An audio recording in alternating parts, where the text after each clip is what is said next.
Hi, I'm Jaclyn. And I'm Courtney, and this is Caffeinated Crimes. Welcome back from our break. You guys are already back from your listening break, and now we're back from our recording break. I don't know if that makes any sense. Courtney and I have not recorded in like 3 weeks, which is the longest that we have gone without recording since we started this podcast. So, Yeah. How long do we go out there? no, clearly. Well, that shows you how long it's been since I've recorded. How long did we not record when you had Millie? I want to say it was just 2 weeks then. Yeah. Because that would make sense, because I can't remember, because time is a concept I don't understand anymore. Yes. But yeah, so we're back. We're still a little bit ahead because we still are busy people with lives who like to live them. So we're still a little bit ahead from like when you hear this versus when we're recording, but it's a lot closer than it had been. Yes. Yeah, we were like 6 weeks ahead when you guys were listening. So, maybe our current true crime updates will be somewhat current when you hear them. It's funny because Courtney and I were just talking about some of the updates that we're going to cover. And I'm like, yeah, the podcast that I listen to, I've like just gotten to like Christmas. So maybe by the time the summer rolls around, I'll hear the spring true crime updates in real time. And, I don't know, maybe none of this is relevant to you guys because maybe you guys are also super behind. So you don't even hear this for like 6 months. So you don't even care that our stuff is 4 weeks behind. I don't know. Let us know. Let us know if you guys listen like every week or if you're like behind, like how do you listen Where do we to your fit podcast? in your queue? Yeah, where do we fit in your queue? Yeah, and like some of these updates, I will say one of them I've seen nobody talking about. So maybe this will be a surprise to you. Yeah. I don't know. We'll see. Maybe you forgot. Maybe you'll remember. A lot has happened since we've been gone. Yeah. So there was a shooting in a Brooklyn, New York subway, which is completely terrifying as someone who has ridden the subway and knows like how tiny it is and like nightmare inducing. Thankfully nobody like has died from it. So 10 people were shot. 5 had like critical injuries, but not life-threatening injuries. And there were 13 other injuries that were related to like smoke inhalation, falls, panic attacks, because you're being a part of a mass shooting. Yeah. They did arrest a man they believe who did it, who is Frank R. James. This one is still kind of, not a lot has come out necessarily about like his motive. It does look like it was for sure him. But yeah, so another mass shooting in a day of America, but absolutely terrifying because especially like in New York, if you live there, like you mostly do not have a car because what's the point? You ride the subway. And especially if you are lower income, the subway is the only thing you have. You can't take a taxi or an Uber or a Lyft or whatever. And it's just absolutely horrific that someone's going to go and shoot up the transportation. And like you said, like it's such a small enclosed space. Like there's nowhere to run. There's nowhere to hide. Like you were just stuck right there. You're like underground in like tunnels that you can't really stop. And how would you even get the operator to know? Because subways are so long. I mean, I guess there are probably like emergency, things you can pull. But still, like as the operator, you could be like 20 trains ahead. Like yeah, exactly. And try to communicate what is happening. And then like you said, then what do you do? And and then like you said, like you have to use the subway for your transportation to get to work, to get wherever you need to go. So it's not like you can avoid this place in the future. Like if you were part of a mass shooting in like a mall, spoiler alert, but a concert, like, a game, like stuff like that. You probably don't go back to those places for quite a while. Like you probably have severe PTSD surrounding those environments, and now Monday morning you gotta get back on the subway and go back to work. Like, horrific.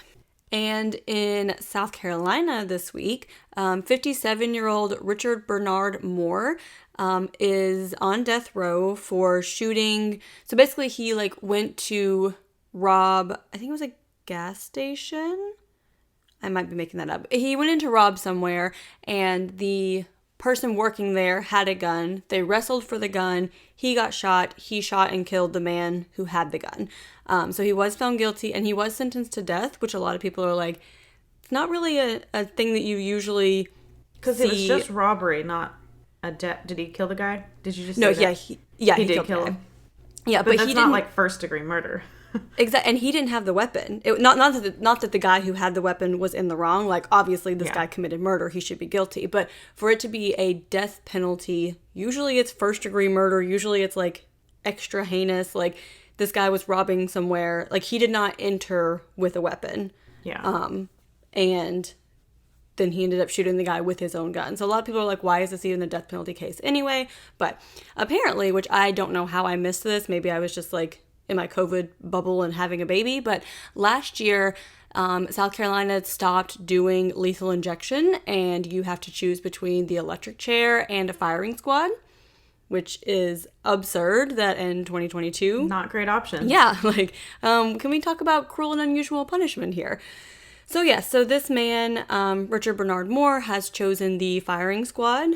So only 3 executions in the United States have been carried out by firing squad since 1976, which I'm going to be honest, I didn't even realize that there would be that many because I didn't realize it was a thing that was happening at all anymore. But there are some states that still allow that as an option. Because I did a lot of research on the death penalty at some point. I think it was for a paper or maybe just because I'm a weirdo. But like different states have different things that are still allowed that are kind of like, you can choose that as an option. And I think there was someone a few years ago, maybe in Nevada, talking out my ass again, who chose firing squad to kind of be like, do you think this is okay? Yeah. That this is my option. And like in South Carolina, you can only choose between firing squad and the electric chair. Like, lethal injection is not an option. Like, I can understand, I guess, if like you personally wanted to pick that for whatever your reasons on top of or instead of lethal injection, but lethal injection not even being an option, like, how is this allowed right now? Yeah. I mean, if it was between firing squad and electric chair, I'd definitely choose firing squad because you basically have like 5 people shooting at like your heart and one of them's got to hit. So probably be quicker and less painful, but yeah. So speaking of South Carolina, there was a shooting close to the time of this recording, like 2 weeks ago for y'all, in Columbia at the Columbiana Centra Mall. So 14 were injured and there were no fatalities, which is very, very thankful that both of our shootings updates this week don't have deaths, which is very refreshing. Yes. So 9 were hit with gunfire and 5 were trampled when everyone was trying to like run out. So only one person's left in the hospital and she's a 73-year-old victim. I think I saw that she was the oldest victim of this and the youngest was 15. So like, oof. Yeah. They have arrested Joanne Price as a suspect. I saw another article saying like 3 people were arrested, but then they didn't say like anyone besides him. So I don't know what exactly is going on with that. Maybe 3 guys went in together. I don't really know. But he was arrested as a suspect. And again, motive, who fucking knows? Whatever is the motive. Like, yeah. So now that you're thoroughly depressed, we kind of have a doozy of a case today. Oh, yeah. It's kind of a doozy. Sorry, guys. I mean, so we're recording this on Easter Sunday, and I was like, man, this is such a great way to record Easter morning. Woohoo. Ugh. Woohoo. And with that, there is a trigger warning that there is child death in this episode. Yes. So if that is something you absolutely cannot handle, that is okay. We will see you next week. Oh, you missed my joke. Oh. Jaclyn just got up to walk away. And Courtney just kept going because she's like, oh, well, she'll be back in time for her part, I guess. I was like, oh, she got to pee or something. I don't know. Guys, Courtney's still trying to adjust back to normal life. Also tells you how chaotic my house is that I just get up in the middle of recording and Courtney just keeps going because she's like, she'll be back eventually. It's all right. It's fine. Our sources for this week are Red Handed, an exploration of criminal cannibals, cults, and what makes killer tick by Suruthi Bala and Hannah McGuire. Great book. Also, if you're a fan of the Red Handed podcast, the book is very good. A Law Cornell article, a CNN article, an allthat'sinteresting.com article, an ABC 13 article, a Houston Chronicle article, and an Investigation Discovery article. A lot of articles. So Andrea Yates was born on July 2nd, 1964 in Texas, and she was the youngest of 5 children to Jutta Karen Kohler, who was a German immigrant, and I'm sure I butchered her name. I'm really sorry. And Andrew Emmett Kennedy, whose parents were Irish immigrants. And she was raised in Houston. She was known to be an overachiever. She excelled in sports and in academia, and she was the captain of the swim team. She was a historian of the National Honor Society and class valedictorian. So, like, she was very successful in high school. However, as a teenager, she did suffer from bulimia and suicidal thoughts, which I think can also kind of be common in people who are extreme overachievers, Yes. is they're kind of trying to hide all the other issues they're dealing with. That also reminds me of a book. I can't remember the author. I could probably look it up, but, you know, I'm lazy. But it's called The Price of Privilege, and it talks about, like, the mental health disorders of more affluent teenagers who, like, have all of this pressure on themselves, because so often, like, low-income teenagers are studied to see, you know, their mental health ramifications of their economic situations, but then you look at those who are born to very wealthy parents and their specific mental health disorders that come from that kind of environment, and it's super, super interesting. So definitely recommend that. Kind of sort of unrelated. Yeah, and she was also the children of, like, immigrants as well, which we know a lot of times extra pressure is put on first, second generation children. Especially, sorry, I just keep throwing in other random things, but especially for parents who don't speak English very well, and then their children often become the translators, so they just have that extra pressure on themselves too. So after high school, Andrea did go on to the University of Texas to get a nursing degree. And in 1989, at the age of 25, Andrea met Rusty Yates, who was also 25 and working as a computer systems designer for NASA. And after 3 years of dating, on April 17th, 1993, Andrea and Rusty did get married. Things seemed to be going really well from the outside perspective. Wasn't quite the whole story. Apparently, Andrea did not enjoy sex at all, and it really didn't get better after they got married. As we're going to see, apparently this isn't an issue for this couple. So yeah, apparently she really did not enjoy sex. She didn't enjoy any of that, but they did vow to have as many children as nature allowed. So they were like, we're just gonna get to it. Despite their intimacy issues, they did get pregnant very quickly and had their first child, Noah, on February 26, 1994. And after Noah's birth, Andrea began to experience really violent thoughts. She was hearing voices that she thought was the devil. She was really terrified, but she really didn't mention it to anybody. And apparently Rusty didn't notice anything different with her. And then the couple got pregnant again quickly and had their second son, John, on December 15th, 1995. So at this point, Andrea's stress levels and violent thoughts now escalated. And Andrea's just trying to suppress it all. She's trying to be like, it's fine. Like, nothing's happening. Everything's good. And then in 1996, Rusty got a job in Florida and moved the family into a 38-foot trailer.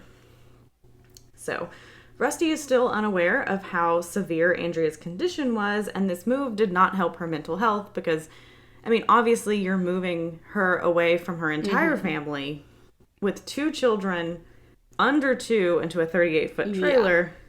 This is... If you're having any mental health issue, it's not going to help. This is a recipe for disaster. Yeah. So, as we said, Rusty had a job, like, with NASA. So why is this family not just buying a house? And why did they move into a trailer instead? Well, in college, Rusty had started following the teachings of Michael Warenick. I don't know if I'm saying his name right. I don't fucking care because he's a piece of shit. Anyway, he was a street preacher who dabbled in Christ-centric EDM. Probably a sentence you never thought you would hear. And he classified himself as an independent, non-denominational Christian missionary who traveled with his wife and kids in a bus that also served as his church. I don't know, maybe this is the cynical me, but if somebody's coming through and they're like, this is the church, it's the bus with my wife and children, that's a cult. 100%. Like, that's a cult. And so they did travel the U.S. and other countries preaching, and they really focused on simplicity, basics, and that only a very few amount of people get to heaven. And the simplicity aspect is what convinced Rusty to move into a trailer and not buy a house like a normal person. So, and Andrea was also kind of soon getting recruited into their way of thinking. You know, she was like, okay, I can kind of see what you're saying. Mm-hmm. All right, like I can get behind this. And soon after moving, Andrea got pregnant again, but she did have a miscarriage. And then in 1997, they had their third son, Paul, on September 13th. And again, the voices Andrea were hearing did get worse. Rusty still did not notice. So I'm just like, either she is so good at hiding it, or you are not paying attention. But also your wife hates sex, and now she's on her fourth child, including the miscarriage. Like, yeah, like you, how what's are happening? You not? And again, she may have been really good at hiding it, but also kind of seems like you're probably just not paying attention to your family at all. Yeah. Because, I mean, I don't want to, like, blame him, but I'm just like... Yeah. How do you not notice? I mean, he's going to notice soon. Let me tell you that. Mm-hmm. So, after Paul's birth, Rusty decided, you know what? We need more room. No, he didn't buy a house. He bought a 350 square foot Greyhound bus. And then their fourth son, Luke, arrived on February 15th, 1999. So now you have 4 boys under the age of 4 living in a Greyhound bus. Now, I don't know if you guys have ever been on a Greyhound bus. Mm-hmm. It is not big. No. It is very small. No. And to have 4 children under the age of 4 in this tiny little bus, I think even without her mental health issues, there would be some issues. This could cause mental health issues. Like, obviously in her case, it exacerbated them, but even if she was perfectly mental healthy, this could probably cause some issues because that's a lot. That's a lot. I mean, just first off, taking care of 4 children under 4 and your body recovering from 5 pregnancies. Mm-hmm. Whew. Okay. So Rusty was usually at work and Andrea was left at home in the bus trying to take care of everyone. So again, like we were saying, like she also isn't leaving this bus. She's confined to this 350 square foot bus with 4 children. Even no matter how much you love your children, you will need a break away from them, especially 4 under 4. And she's just stuck in a box with them. Like, yeah, in a bus, there's not really a lot of places you can't go take a bath. Peace and quiet. You know, you can't just be like, I'm gonna go to my room. Can't do any of that. Mm-hmm. And what are the chances that all 4 are napping at the same time? I'm gonna say it's probably impossible. Not. Yeah. Especially in a bus, because one makes a noise and they're all waking up, you know? So Andrea's mental health was just getting worse and the voices were getting louder. So Andrea also began writing to Michael around this time, and Michael believed that women were evil, and he was telling her that she was the daughter of Eve and a wicked witch. He said she was hellbound and would likely also see her children burning in hell. Not why are you going to say that to anybody? Anybody. Yeah. And she was beginning to be like convinced that the way she was raising her kids would condemn them. She was like, he's right. Like, I'm a witch and my kids are going to go to hell because of me. Like, and like even the most perfectly healthy, sane, like has it together mom feels guilty about everything that she does. So it's like, if someone is telling you the things that you already tell yourself, like, I can't even imagine what that felt like from her perspective. And to be very deeply religious and be like, I'm condemning my kids to an eternity of, like, burning or whatever else, like, they view hell is. Like, that's a lot to take on, especially from someone you trust, you know, because they are trusting this guy and believing his teachings. I mean, it's like if you're at church and your pastor is like, yeah, you're raising your kids to go to hell and you're a daughter of Eve and a wicked witch. Like, yeah. So at this point, people did start to notice that Andrea was struggling, but she still wasn't really getting any help for her mental health issues. She's still in regular contact with Michael, who's talking about how horrible women were and how evil and lazy they were. And Andrea really began to take this to heart and believe it about herself. And about 4 months after Luke was born, Andrea called Rusty and said, "Come home, I need help." And when Rusty got home, Andrea was chewing her fingers. Yes, her fingers, not her fingernails, her fingers. And she was shaking. At this point, Andrea had been having vivid thoughts of killing her children for months. So Rusty took Andrea and the kids to Andrea's parents' house. And the next day after that, Andrea intentionally overdosed on her father's sleeping pills, but she did survive. So following this suicide attempt, Andrea was taken to a psychiatric hospital for evaluation and diagnosed with major depressive disorder. And she was originally prescribed the antidepressant Zoloft. And then she met with a psychiatrist, Dr. Eileen Starbranch, who changed her medication to an antipsychotic, Zyprexa. And Dr. Starbranch also said she was one of the sickest patients she'd ever seen. She was like, she needs a lot of help. Like, a lot is going on here. Like, something is clearly wrong with this woman. Yeah. And while this was a good step, she was still trapped in Michael's teachings, who said doctors were bad and medications were even worse. Fucking Michael, y'all. I told you, he's not great. So Andrea did stop taking her medication, and she did begin pulling out her hair, scratching her skin, and tearing it like sores and scabs. And Andrea's hallucinations began to worsen as well, and she would hear "get a knife" repeated in her head just every day for weeks.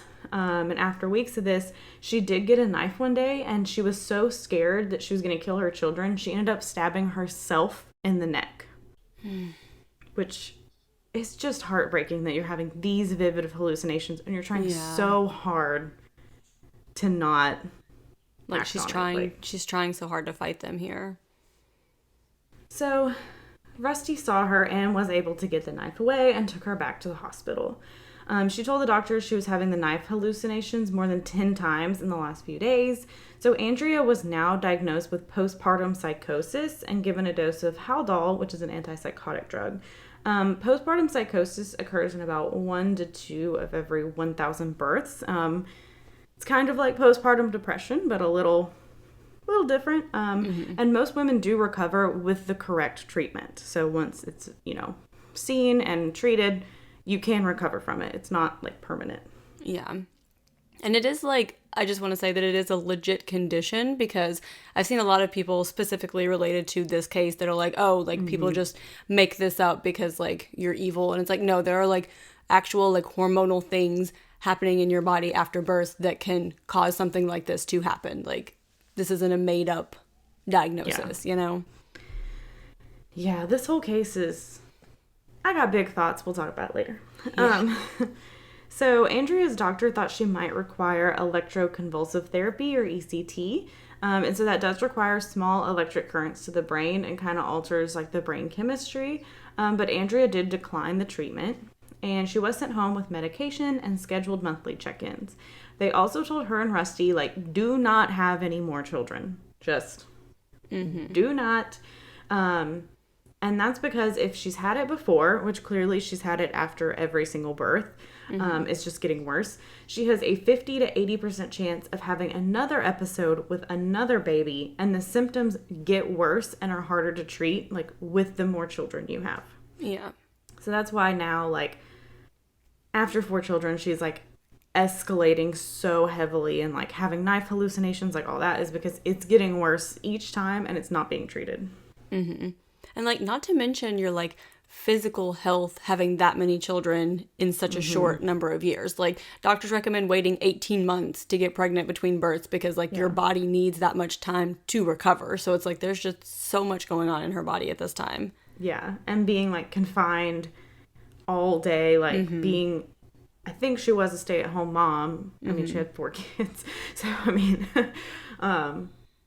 but also not even being like in a house where you can like have room. So her condition did improve, and by September 1999, she was feeling back to her old self. But unfortunately, in November, Andrea decided to stop taking her birth control and her antipsychotic medication. And Andrea's fifth child and first daughter, Mary, was born on November 30th, 2000. By this time, they had moved back to Texas and bought a modest house. So we're getting a little bit better. We have a little bit of a house, a little bit more room. So Andrea was diagnosed again with postpartum psychosis, and this time Andrea didn't improve.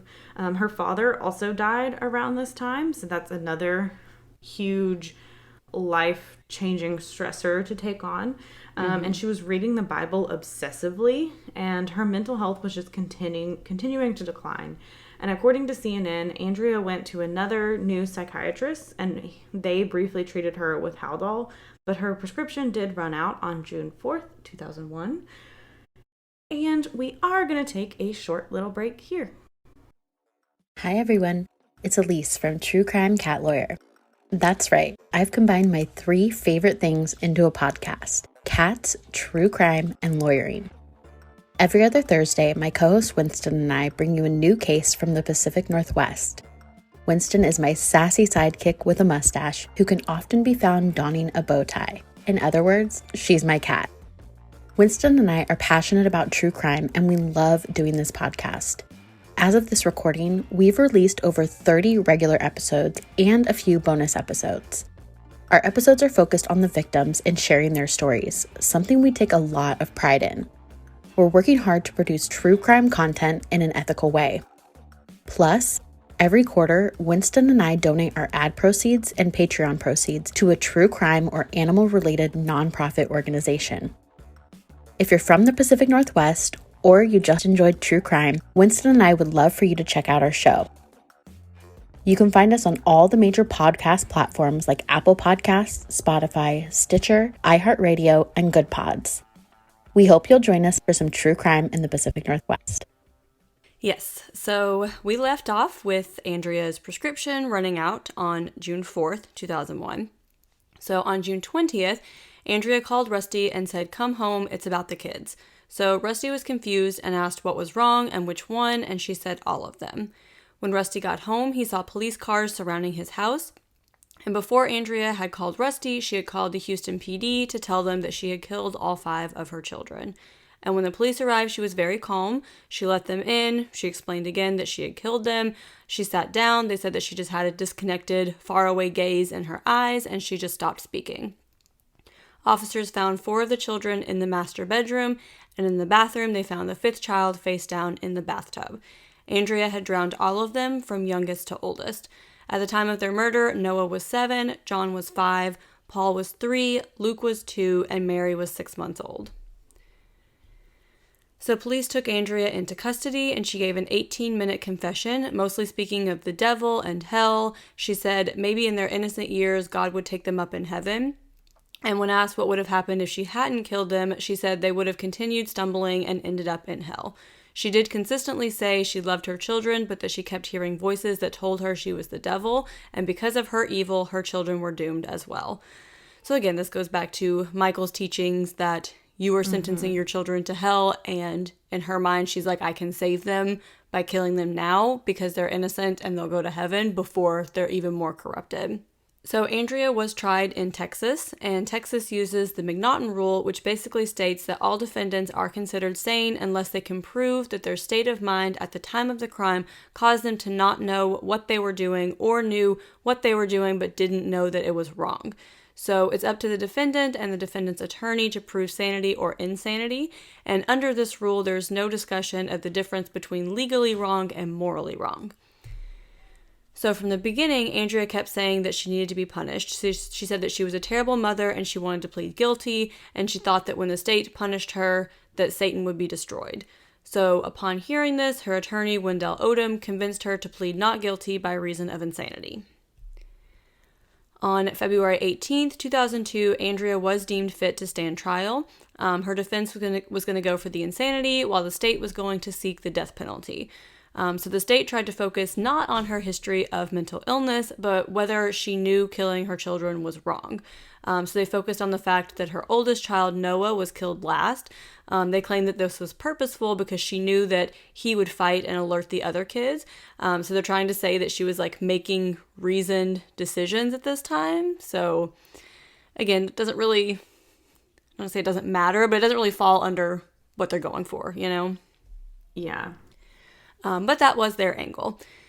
So the defense, of course, is focusing on her severe mental illness, but they were scared because Andrea had now had months of treatment since her arrest, so she did not look as sick physically now as she did at the time that she killed her children because she is getting help, so she looks more, quote, normal. And they were worried that, the jury's going to see her and thinks that she looks healthy and they can't see the mentally ill woman that did this to her children. So the prosecution had Dr. Park Dietz, who worked on many high-profile cases, including Joel Rifkin, Jeffrey Dahmer, and the Unabomber, and he was also an advisor for TV shows like Law & Order. So both experts agreed that Andrea had been mentally ill, but Dr. Dietz didn't agree that Andrea knew what she had done was legally wrong, but morally right. He said that she knew that it was wrong legally and in the eyes of God, and he claimed that the same week she killed her children, an episode of Law & Order had aired that was about a woman drowning her kids to escape responsibility. So he said that he had consulted on this episode, that's why he knew so much about it, and he said that she was inspired by this.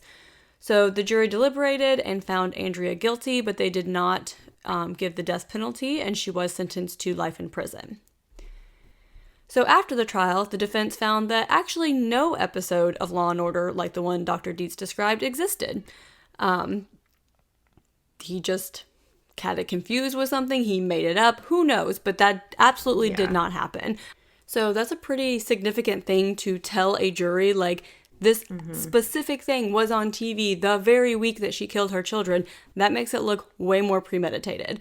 I also wonder what, like, his motive was for saying this. Like, was he just paid to say this? Because, like, clearly that episode never existed. Yeah. So, like, what are you doing? And for him to claim, too, that it aired that week, like, I could understand maybe if he was like, oh yeah, there was this episode, like maybe he's combined different storylines or whatever, but he seems to be talking about a very specific episode, so that seems more malicious to me than like he's just... From what I remember too, there was quite a few instances of him not having the most correct testimonies in trials, so... Yeah.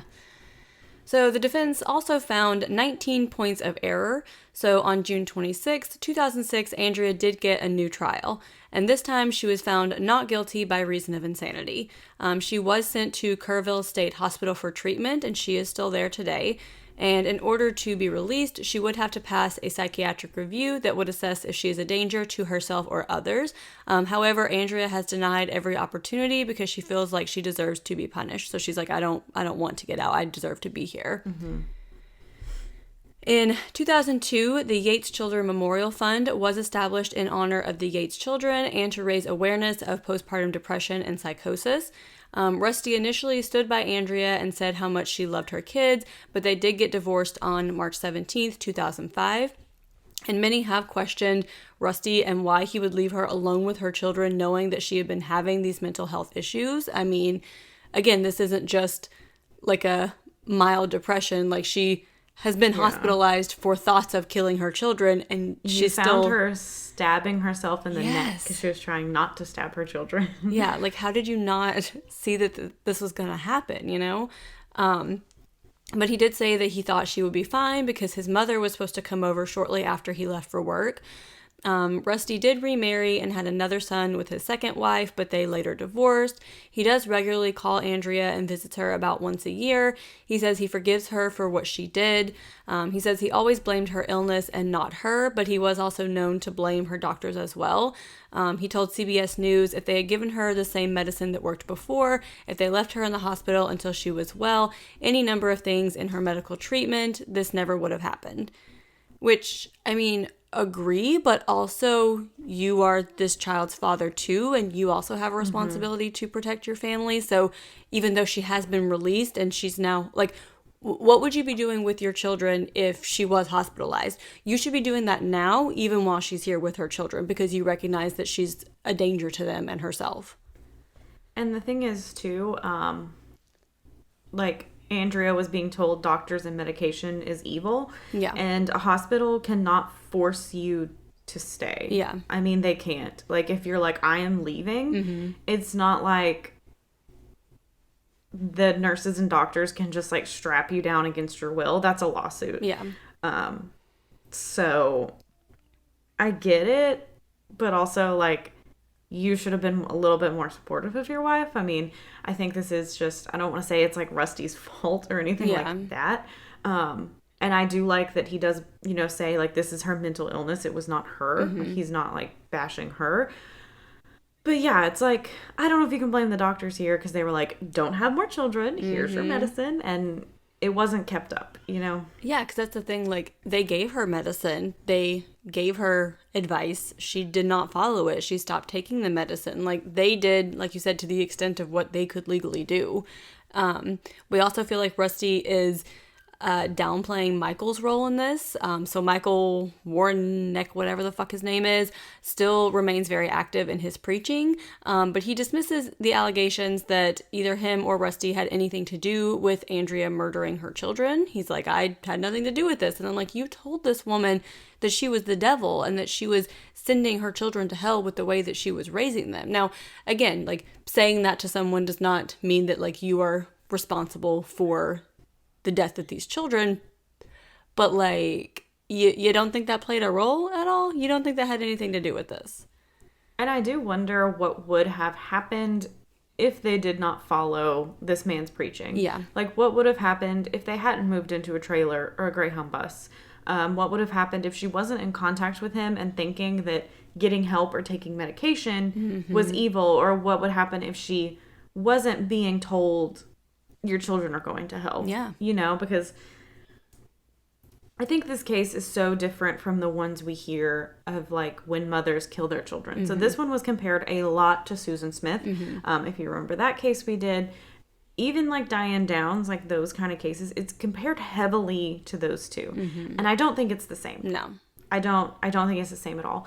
I think Diane Downs and Susan Smith both wanted literally to get rid of their children to keep living. And Andrea clearly has the opportunity to get out, and she's like, I don't deserve to be out. Like, I don't deserve it. So, and Susan Smith and Diane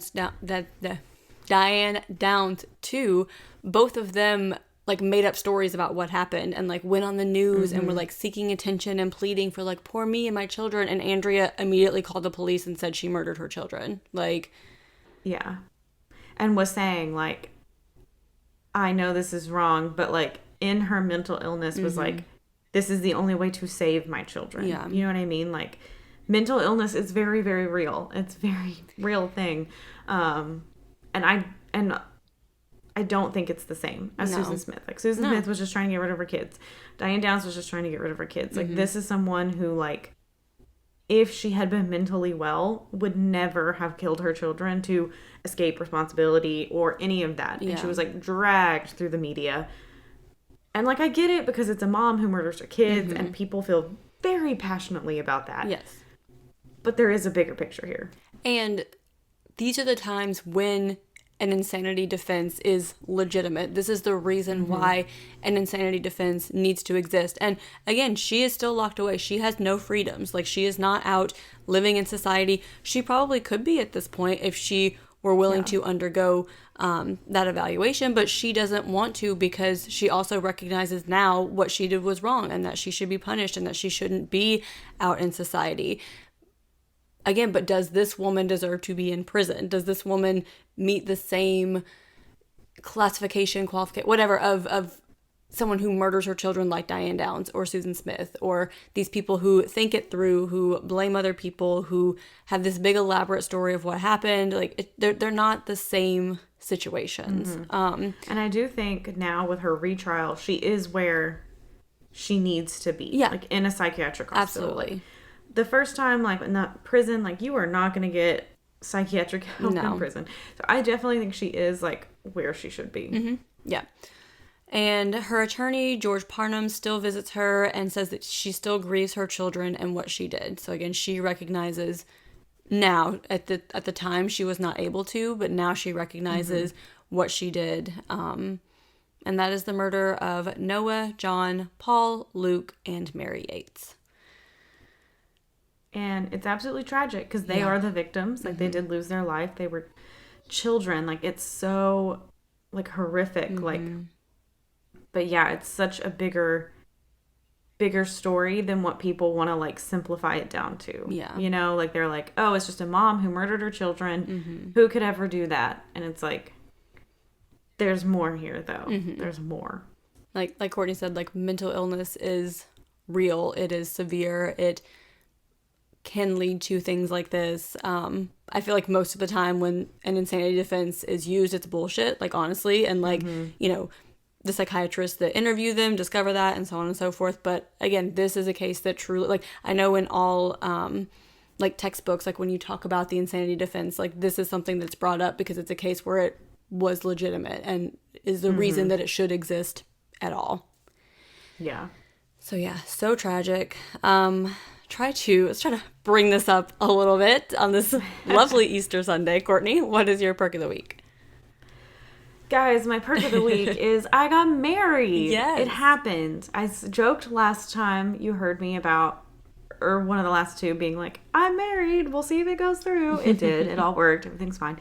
It was a wonderful day. It was a perfect day. It was everything I wanted and, like, a little bit more. It was just amazing. So we only had one, like, kind of, like, mishap where we lost Kevin's ring, like, 5 minutes before the ceremony. But we found it in the trash can. Yes. But yeah. I just want to say that I dug through an entire trash can, including 2 sets of paper towels from spilled champagne to find Kevin's wedding ring. So I'm pretty sure, like, I was just the hero of the wedding. You saved the day. Jaclyn also being the hero of the day whenever at the end of the night, I was completely within my contract with the venue, and the lady working didn't want to do her fucking job and started throwing our shit and being mean to my mom. Jaclyn went and stood up to her. So... And Jaclyn also called the venue to complain while Courtney was in Hawaii. So they never gave me an apology, which I feel like I deserve, but you know what? It's okay. Rude. I got my refund. That's all I care about. Well, like, my deposit back. They didn't refund me for the whole day. Yeah. But yeah, it was such a magical day, and, like, everything just, like, besides losing the ring, went so smoothly, and everything was just so, like, nice and good. And I have a sneak peek of the pictures, and they're so beautiful, and I cannot wait to see them all. So good.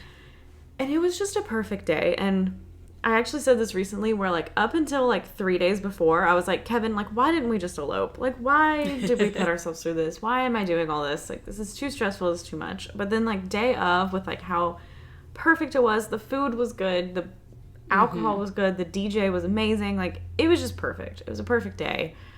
Yes. Such good memories with everyone there. It was amazing. And when we lost the ring and then we finally found it, we're like, okay, every wedding has to have a mishap. So now we've had it. So now we can relax and enjoy because nothing else is going to go wrong because something always has to. So once it did, okay, then we're good. We're good, yeah. Because Sean, my new brother-in-law, the next day was like, oh, like, we had such fun getting ready. Like, we were just sitting there, like, drinking beer, like, having fun. He was like, was it, like, fun for you getting ready, or was it just, like, chaos? And I was like, no. I was like, I made a playlist, and we were playing it, and, like, I knew the girl doing my makeup, and I knew the girl doing my hair, and so, like, it was kind of like everyone was just hanging out as friends, and it was just kind of chill. Like, it was super, super nice. So, yeah. Also, if you're getting married, this is my tip, and maybe it's because I genuinely suck at planning things and don't care. Just don't take your wedding too seriously. Like, yeah, I think that was a lot of it. Like, just have your expectations, like, a little bit lower, and things will go fine. It'll go fine. Exactly. There's only, like, 2 things I regret from the day, and they don't even fucking matter. So, and that's just because I suck at delegating things. So, but again, they really don't matter because they were, like, this big on the scale. That's my perk of the week is I got married and it was the most magical day. And if you guys want to see pictures, just message us because I'll show them to you. You'll hear where you can find us at the end. I'll send you the link, I guess. Anyway, Jaclyn, what is your perk of the week? So my perk of the week is just that we are here today recording this podcast because it's been 3 weeks. I missed it so much. I told Courtney I came in the room where we record when I was cleaning because it's our guest room, so I don't use it for anything else unless we have people here. And I was like, I got super sad. And then I was like, okay, you're ridiculous. Courtney's not dead. She's on vacation. But then I couldn't tell Courtney this until she got back from vacation because I'm like, what if I put that out into the universe and Courtney dies on her honeymoon? So I had to wait until she got back to tell her that story. Yeah. But I did. It was I came in and it was just this nostalgic feeling that I was sad, and I was like, she's gonna be back, it's not over. So, no, I feel that. I definitely missed it. I told myself, I was like, maybe if you have time, you'll work on some stuff. I didn't. No, I told you wouldn't. I didn't. But it's nice too to have the break, Yeah. And then now we're back, and it's nice to be back. And especially because before, we were researching and recording a lot to try and get caught up enough to give us some breathing room. So I wasn't sick of it, but it was a lot doing 2 recordings every week. We each had to edit every week. We were having to produce get research and produce 2 episodes to record. So it was a lot. We were hauling ass. Yes. So it was nice to take a break, and now we can come back and we're a little bit ahead and we can just give you guys more episodes.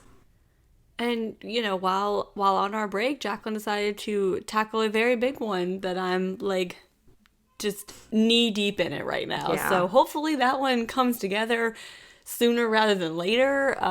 It might take a minute, because it was a pretty big endeavor, but it's going to be worth it, you guys. And y'all are going to love it. It's going to be a good one. Well, yeah. Love it.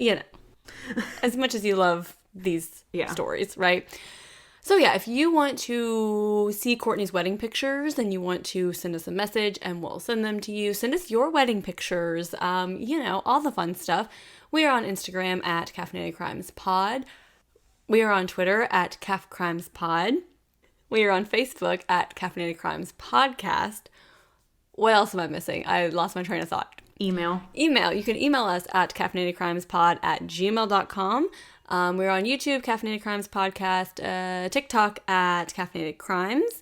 If you feel so inclined, if you want to head on over to patreon.com/caffeinatedcrimes, where you can access all of our bonus episodes, pins, stickers, Google Hangouts, quarterly gifts, all kinds of Should fun I things. make my wedding pictures a perk of the Patreon? Look at that.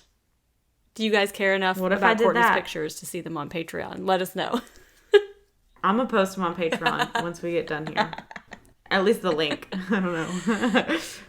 Also, as you guys know, we completed our Apple reviews Woo-hoo! giveaway. Yeah. After 2 years. It took way too fucking long. But we did draw that name. If you were on Instagram, you saw. And that is Glory. She won. She got the pin, she got the sticker, and she got a $10 gift card. I think she chose Duncan. She did. Girl after my own heart. Yes. So, congrats to Glory, and thank you all for reviewing. Go ahead, if you haven't yet, go ahead and review us anyway, Yes. there or Spotify. It does help. If you do like YouTube, you can subscribe to us and maybe give us some likes, some nice comments, something on there, because sometimes it can be a little bit shit show over there. But in the meantime, go have a cup of coffee. And don't commit a crime.